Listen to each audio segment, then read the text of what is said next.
And in this week's episode, a little later on, we will be joined by a very special guest, Arizona Diamondbacks pitcher Riley Smith.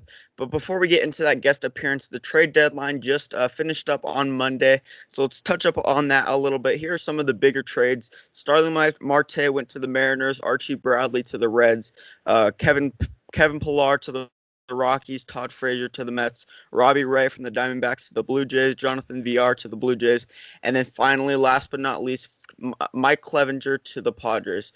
And the reason I kind of finished it off with Mike Clevenger to the Padres is because one thing I ask myself after a trade deadline finishes up is what team won the trade deadline, and for me, it was the Padres, simply because they needed that one more piece in the starting rotation to bulking up that starting rotation, and Mike Clevenger was that guy.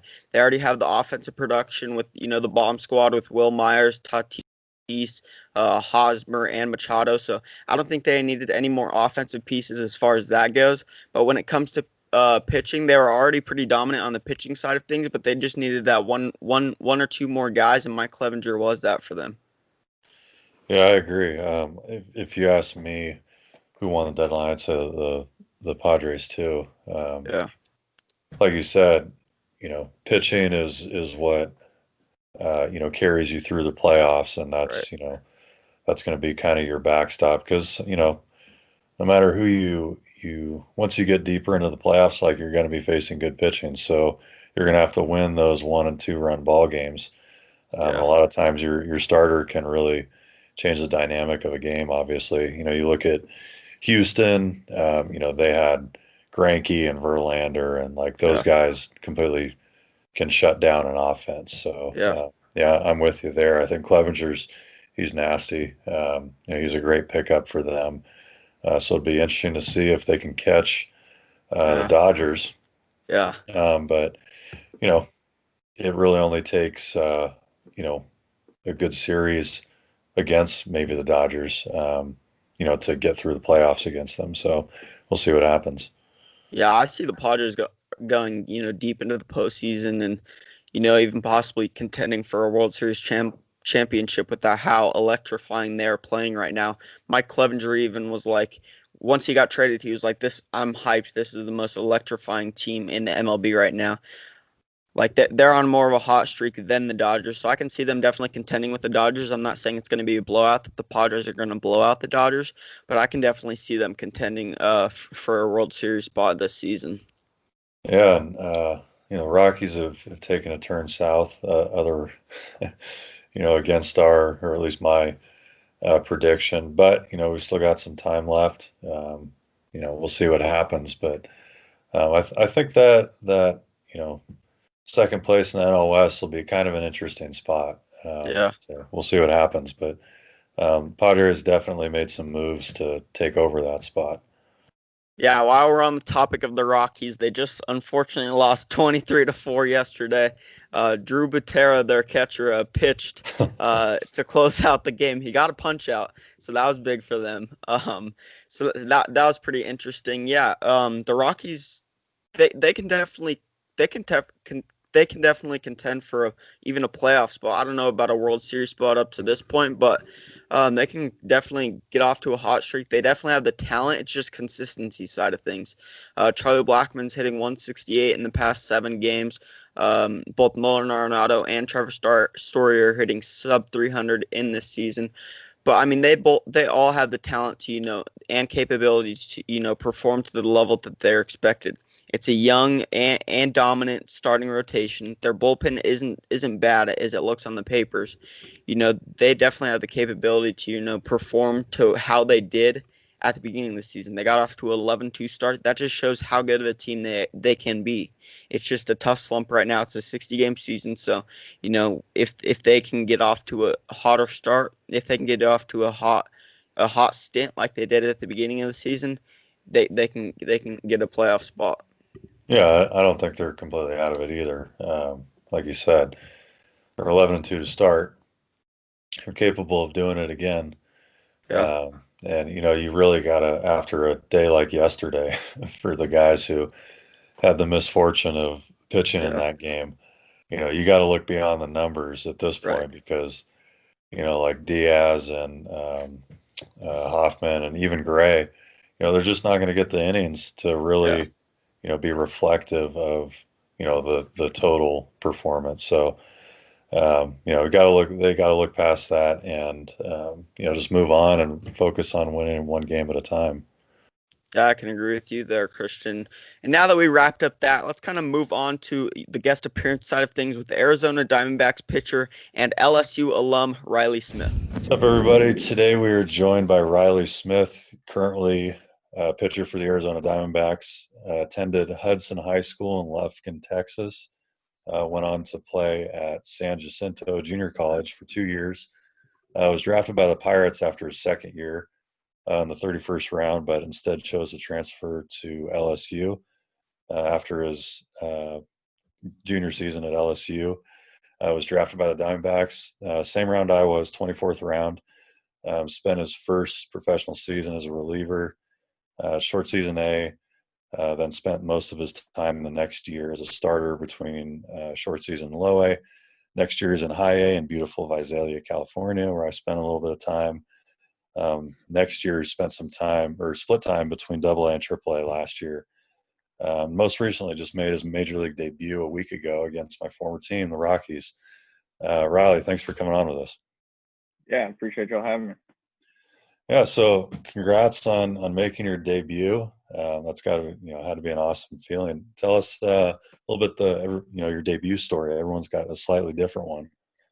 Yeah, this year with the COVID stuff going on, it's a little different because you're over at the alternate site, and I had traveled with the taxi squad for the last 2 road trips, and when we got back, I was planning on throwing 3 innings on Tuesday, and Monday I was gonna get off the bump a little bit at the alternate site just to kind of feel the slope after a plane ride and everything, and right before I was about to get on there, our farm director Josh Barfield was like, "Hey, dude, you don't need to throw. You're gonna go to the big leagues tonight." And I was like, it was 6:10 and the game started at 6:40. I was like, "You're messing with me." Like, come on. He was like, "It's like, no, I don't play. Merrill got hurt. You're gonna have to go over there and be ready to go like in the next hour or so." And so I rushed over there and ended up Taylor Clark shoved. Last second got the start and threw really well. Wow. I didn't get off the bump for a couple of days. What was the alternate site experience like? Like, how is the competitiveness inside of that site, and what was that whole experience like? It's a weird dynamic over there. You have no fans. It's 115 degrees. There's not enough players to field 2 full teams, so you had coaches playing the field some. Okay. And it was different, and you've got a wide variety of young guys to old guys, and everybody knows that once you play pro ball, that like younger guys are harder to get out than older guys because yeah, that's true. they don't have an approach as much, and so they're just free swingers. So they were just raking us. Like there was 3 of them that I could not get out. And I remember telling one of them, like, "Man, I can't get you out. If you weren't on my team, I would have done drilled you already." And it's all, I mean, we're all friends and stuff. So Right. he knows I was playing, but it's a different dynamic, man. Yeah, there's no umpires. Like you have your coaches standing behind the mound, and it is weird. But you got to figure out a way to make it competitive, Right. Yeah. So you guys are you guys at Salt River? Is that the alternate site? Yeah. Yeah. So I mean, I'm sure you've been there with Arizona for 4 years now. I mean, it probably just feels like spring training the whole time. Throwing on the backfield games. Yeah, absolutely. It 100% does, and that's where we were most of the time until up about 3 weeks ago. They started doing games on the actual field. They weren't allowed to do it because the Rockies had access to the cameras on that field as well because we split the complex. So, but I think they figured out something to where they, can't see it or whatever, and that made it a lot better because you're at least in a big stadium surrounding and not like on a backfield with chain link fence. Right. So. Yeah. So talk a little bit about you talk about leading up to your debut. What was it like? So you found out last minute. Came out that you've been starting, pretty much your whole career, it looks like. What was it like that first game? That's kind of the luckiness of debuting as a reliever and the adrenaline you got going. You don't really think about it, and it kind of speeds you up quicker. So the process of getting loose is a lot quicker, especially in your debut, just because you're as amped up as it gets. And they told me to be ready for the fourth hitter and the 3 hitters before it went really quick. And I didn't throw that many warm-up pitches in the bullpen, but luckily enough, the adrenaline got me juiced, and I went out there and I had Trevor, Story, Arenado, and Blackman, 2 men on and no outs. Hell of a way to start. Yeah. And that's the job, though. That's the guys you get out. They don't talk about you getting out the 9th hitter that is up for a day. They talk about you getting out the big guys. And right. I threw well against Story and threw well against Arenado, and old Blackman booked me. He just he booked me too. So he's booked a lot of people. Yeah. But man, it was awesome. I wouldn't have it any other way. I enjoyed the situation. I enjoyed being out there throwing, and I couldn't even remember. I kind of couldn't tell that there weren't any fans. You're so focused on doing what you're supposed to do. And the only thing I wish I could have changed, I wish my family could have been there. That's the part about COVID that sucks. The rest of it doesn't really matter to anybody, but the family stuff, means a lot to people. But hopefully next year get some time and they'll get to come see it. Yeah, for sure. Riley, so walk me through what was kind of going through your mind as you were running out there to take the bump on your MLB debut. Yeah, so the run in didn't get me as much as I thought it would, except for being exhausted from not running that far in a while. But once I got out there and I was warming up and everything, as a starter, you kind of get to do your own throws, and then the umpire was like, "Hey, you got one more pitch," and I was like, "Oh crap, that went fast." And just trying to take a deep breath and not be overwhelmed, and remember, what signs we're going with, and who's up, and the scouting report and all that kind of stuff, and trying to settle down. There was a lot of emotions going on, and it was speeding up, so it had step off, take a couple of deep breaths, slow back down. So it was a whirlwind. Like I said, you were drafting the same round I was. And it seems like we've kind of had a similar career path. Mm-hmm. What was it like coming up through the minor leagues? And obviously, going through junior college as well too, and then transferring to LSU. Like, did you feel like you constantly had to overcome, 100%. Yeah. Beat down the door for sure. And I was a late bloomer. I didn't start throwing hard until my senior year, and I was signed with Stephen F. Austin and decided that I was going to go to San Jack because I wanted to try to be drafted, and ended up getting drafted. And the process with Pittsburgh, numbers didn't match up, so I went to LSU, and I kind of battled a little bit of injury there. Nothing major, but just some bicep tendonitis and stuff, and wasn't throwing very well. And luckily I got drafted, and I'm pretty sure the only reason the D-backs drafted me is because I was throwing hard in a game that they watched. Mm-hmm. And then when I got into pro ball, I started throwing a lot better, started throwing more strikes, and they said that they wanted me to be a starter. And so I went back and repeated short season again, and threw well. And then the next year, in 2018, a couple guys got hurt in high A, and I was definitely going back to low A, like 100%. I was going back, and a couple guys got hurt in spring, and it pushed me into the number 5 spot or 4 spot, I don't remember, in high A. And that pitching coach got me back to the mechanics that made me throw harder, because at that point I was probably only 88, 91, and I mean, my stuff is not electric. The reason that I, got put on the roster was most likely because of how many innings I threw throughout seasons, and being durable. And he got me back into mechanics that one, made me throw harder, and two, helped my arm stay healthy. And so for me, that was my mindset, was like, I'm going to be aggressive. I'm going to throw hard, and I'm going to try to throw 7, 8, 9 innings every outing. And so you definitely have to beat down the door, not being a top prospect, you know, and being a late draft pick. I didn't get a lot of money. And so that, I'm not saying that a lot of money opens the doors, but it definitely gives you more opportunities to open the door.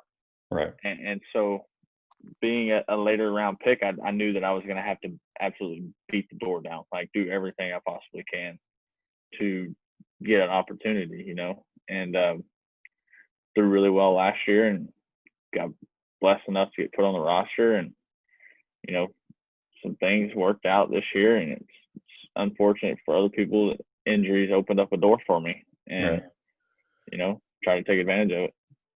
I think now that you mention it, because you were in Reno last year, were you there in May? I went up the end of June. Okay, because I remember there was a game we had in Reno. I was with Tacoma, and I think the final score was like 25-2 or something.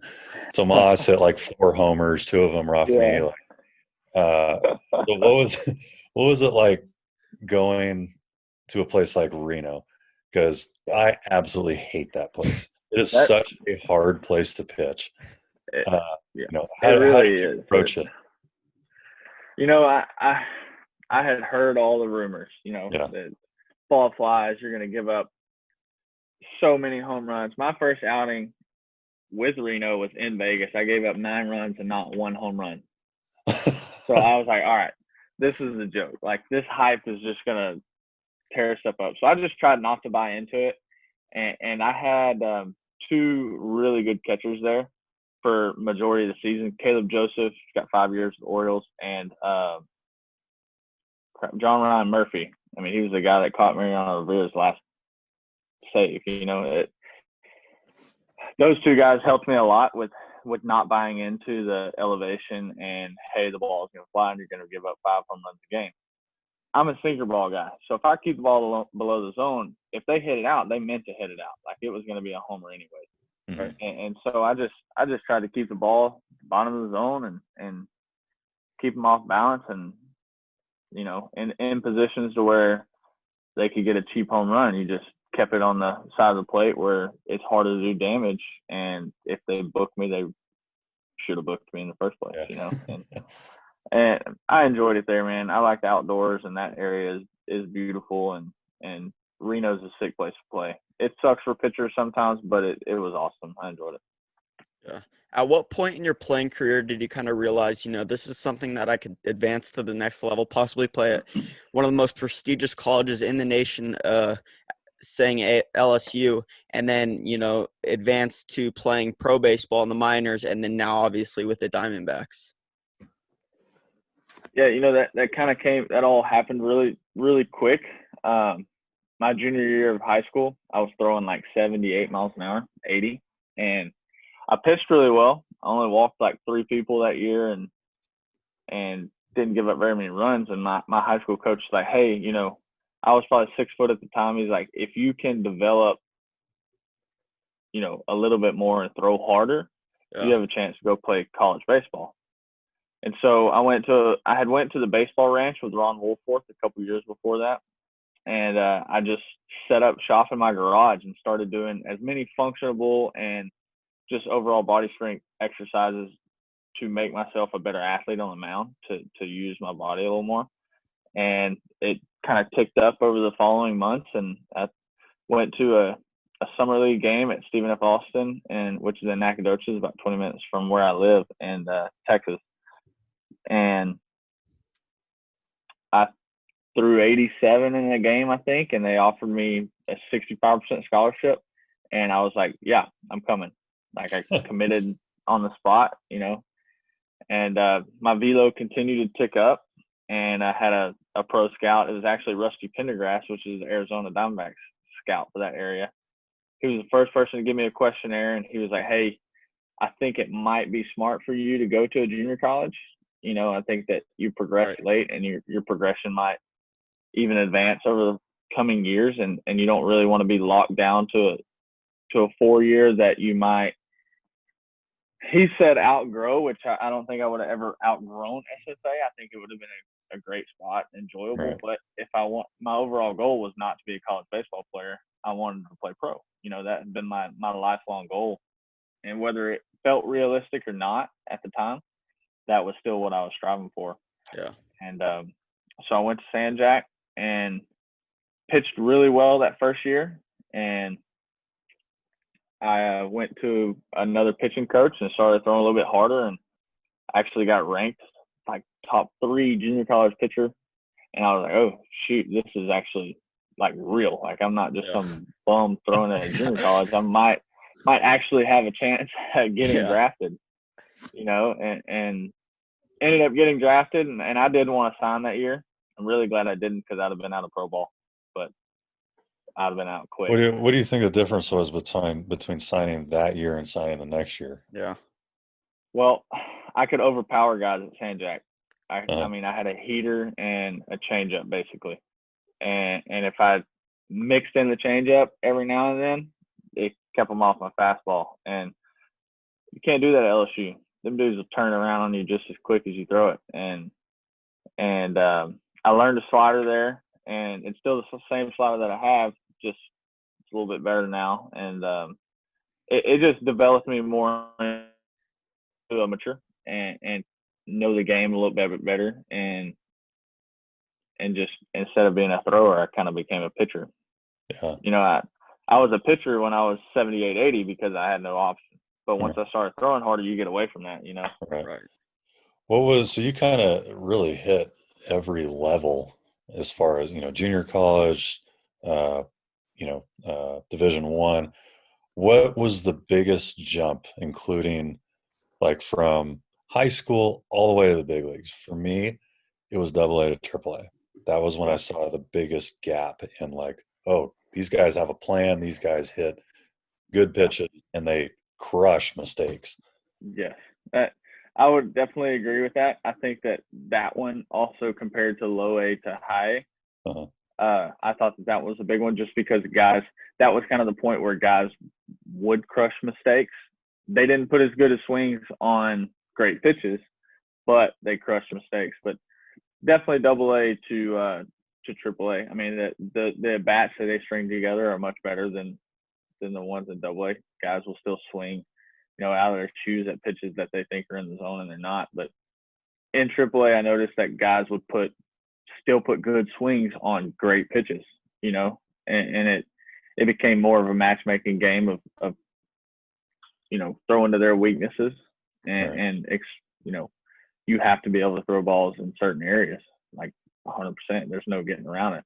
Right. And I think that was probably the biggest jump for sure. Okay. Gotcha. One more question regarding LSU. I wonder what it's like playing under a guy like Paul Marineri. Yeah, that guy is loved by a lot of people, and he's got a ton of pressure on him, man. That job is probably the most stressful college baseball job in the country. I mean, they are 100% expected to go to the World Series and compete for a win every single year. And, I had a good experience with Marineri. He was very friendly and kind to me, and a good coach. And, I don't regret going there. I enjoyed playing with him. I was hurt for most of the season and not throwing well. And so, I mean, I was fully expecting to go back to LSU, and some scholarship stuff happened. I didn't throw well enough, and they weren't going to give me a scholarship for the next year. And so I, started reaching out to the teams like, hey, I'm signing. I'm signing. And so I didn't go back. But Marineri is a good person. That some people catch him at bad times, but that guy is extremely stressed out. Like, he has to perform. Like, I mean, it's not – the thing that stinks about it is that his job is dependent on how well players do. Yeah. Right. And that's not something he can control. Right. And that makes it tough, you know. Yeah. And he's got 12,000 eyes on him every game, plus nationally televised. So I mean, it's stressful, but he does a good job at controlling the media and the players and making you feel at home. Yeah, I can imagine because we played at LSU in the Super Regional in 2008 when I was at Irvine. And we pulled up to that stadium. That was the old Alex Box Stadium. That was the last. I played in the last game they ever played there, and we pulled up to that place. I was like, "Oh my God, what is this place?" There were people waving flags, like blocking the street from our bus. And to this day, of all the games I ever played in, that game I came into the second game. LSU, they were coming back on us. We had a lead. We were 3 outs from Omaha. They were coming back. I came into the game. That is the loudest environment of every stadium I've ever played in. I was trying to yell to my catcher, couldn't hear him. We could not hear each other. That's how loud it was. It is unbelievable. I mean, that you can't fathom it. The ground shakes. Like it literally, like you can feel the vibrations of that stadium, and it I don't know why, if it's all the coon asses down there just fired up or what, but they love it, man. It's the only place that's ever been louder is Tiger Stadium for a football game. Yeah, that's unbelievable. Well, enough about baseball. What else? What else do you like to do? What are you doing? During the off season, hobbies, anything like that? I hunt constantly. I would say hunt and fish, but I suck at fishing. So I basically just hunt the whole time. We have some property that we lease in my hometown in Lufkin, Texas, and then I also have some property I lease in Kansas. So I go up there and bow hunt for whitetail and stuff. And then me and my cousins and some of our family friends have a freelance guide service kind of thing where we don't guide or pay people when we duck hunt and goose hunt across Oklahoma. And I'm hunting constantly. Nice. Constantly when I'm home. So, but yeah, that's what I like to do. I grew up on the lake. My parents had a wakeboard boat growing up, and we used to, wake surf and wakeboard and all that kind of stuff and tube. And I just like to be outside and enjoy doing stuff like that. What was your favorite water sport while you were boating? Because I'm a boating guy myself, so I'm just curious. Yeah, I really enjoyed wakeboarding. Okay. Right at the time where I was starting to get good at it, I was also getting good at baseball, and a couple too many head bumps after trying backflips that I had to cut it out. So, but I'll still hop on a wake surfing board every now and then. That's very minimum. You can't get hurt on it, and you're going 8 miles an hour. So I'll do that, and it's a lot of fun. But the wakeboarding was it. That's a little more my speed of adrenaline and that kind of stuff. But yeah, I enjoyed it. Yeah, I can't do anything regarding, wakeboarding because I broke my hand on the tube. The first time we were out from last summer, I broke my hand going on a tube. So like last summer I just stuck to wake surfing. It was nice and easy. Yeah. Try to get a couple 360s here and there. There you go. Yeah, I mean, growing up, it didn't matter how many falls I took on a wakeboard. After tubing, I was always more sore. Yeah. Yep. So. Well, to wrap it up, Riley, what would you say is one thing that maybe a lot of people wouldn't know about you? It could be on or off the baseball diamond. Oh, man. That's a tough one. I don't know. I'm a vehicle guy. I go through them like underwear. I've had probably 10 vehicles. None of them were very expensive or nice, but I enjoy switching it up. I get bored with them. So, but I got a new truck this last year, and I think I'll probably keep it around for a little bit. Nice. Is that your favorite one so far? Yeah, I've always wanted a diesel. Nice.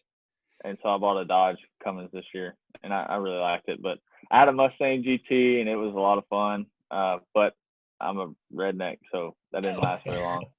I actually, while I had it, when I got drafted, I bought a Ford Bronco, like a 92 Ford Bronco, the OJ, white with the black. Right. And I liked it a lot. I like switching it up, man. I enjoyed driving everything, and I had lifted trucks and Jeeps and all that kind of stuff, and I would just switch. Like the Mustang, I just traded keys with a dude and swapped the titles. And I mean, just switching it up. But Yeah. I enjoy vehicles. If I ever make a lot of money, I'll probably have some toys. But got to make some money first. Yeah, gotcha. All right, man, we'll let you go, but thanks for coming on with us. You guys are in LA right now. You're all rested up. You're ready for your next outing. So. Oh yeah, it's been a while. Yeah. All right, man. Well, good luck. We'll be keeping an I appreciate it. Sounds good. I enjoyed it. If y'all ever want me back on, just let me know. All right, sweet man. Thanks. All right, man. Thank you, Riley. Take it easy. Yes, sir. Y'all be good. We wrapped up the amazing guest appearance of Riley Smith. Let's transition into the fan question for this week. The Rays-Yankees whole scandal was the Aroldis Chapman pitch 101 up and in intentional from the Yankees to the Rays. Christian, what are your thoughts? I mean, I think Chapman generally has good enough command where that's not a miss that he's going to make. Right. I don't want to think that he did it on purpose. Because there's no excuse for throwing 100 at a guy's head in any situation. But, that was a glove side fastball. Like, that's not a miss that generally just happens. You don't yank balls up to your glove side. Now, the thing that started all this was the Rays guy, I can't remember his name, but he was having those 96, 97 mile an hour two seams at that. Where he's missing up and in, like that's an arm side miss. That stuff happens, especially when you look at his mechanics. He's a little rotational, like that's where his misses are going to be. Chapman threw a four seam at 100 across his body behind the guy. Like, I'm sorry, I don't think that happens on accident, and there's really no excuse for it. Yeah, I can agree with you there, and even after the game, the Rays manager was pretty upset that just warnings were issued after Chapman threw that pitch 101 up and in. He ended up going on a rant about how that was purposeful and it wasn't needed. So I think you're kind of agreeing with him there that a 101 up and in wasn't needed, and that the Rays kind of weren't doing it on purpose. But now that Chapman just threw 101 up and in, we can definitely see some altercations tonight with that game with the Rays and the Yankees. Even DJ LeMahieu, second baseman for the Yankees, said something about expecting to get hit by the Rays because of what happened in the past with the Rays and the Yankees. So I don't know. It'll definitely be interesting going forward, given the fact that stuff could have went seriously wrong if Mike Brousseau got hit in the head with that 101 fastball. It could have been serious. It wouldn't have been just a minor injury. If it hit him in the right spot, it could have been really serious. So it'll be interesting moving forward to see what happens if the Rays decide to go up and in or they just go mid back. We'll see how they address what Aroldis Chapman did, but it'll be interesting either way. Yeah, and I love that DJ, because obviously I played with DJ. Awesome guy, hard nosed, just a great player overall. And I love that he just said, "Yeah, I expect to get hit." And knowing him, if he gets hit in the back or hit in the butt, like that'll be it. Yeah. And now if they unleash one like Chapman did, he won't be happy about that, because I know DJ, and he's also very fiery if you piss him off. So hopefully, takes one on the butt, we get over it and we move on. Yeah, it'll be interesting, but that wraps up everything for this week's episode of the Walk It Off podcast. Amazing guest appearance of Diamondbacks pitcher Riley Smith. We touched up on the trade deadline and who won the trade deadline. It's the Padres for both of us. And we also talked about, obviously, the Yankees-Rays scandal and altercation. But that wraps up everything we have. Christian, do you have anything else to add? No, looking forward to next week. And as always, like and subscribe and post your comments below and ask questions, and we'll get to them. Yeah, most definitely. Thank you, guys.